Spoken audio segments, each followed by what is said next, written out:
Faithful and wise steward. Kung ngayong gabi dumating ang Panginoon, handa ka ba? Sabi ni Jesus sa Luke 12:38-42. Mapapalad ang mga lingkod na handa kahit dumating sa kalagitnaan ng gabi. Be ready! Be faithful. Luke 12:38.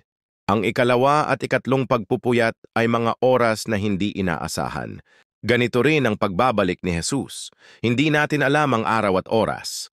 Kaya sabi niya, sino ang tapat at matalinong katiwala na maglilingkod kahit walang nakakakita? Faith is not just waiting. It's working while you wait. Ang tunay na paghahanda ay hindi lang panalangin, kundi pamumuhay ng tapat araw-araw.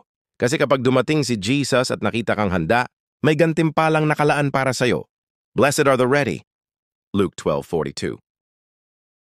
Kapatid, huwag ka lang maghintay, maglingkod ka. Huwag ka lang magbantay, maging tapat ka. Dahil sa pagbabalik ni Jesus, ang tapat na katiwala ay tatanggap ng walang hanggang gantimpala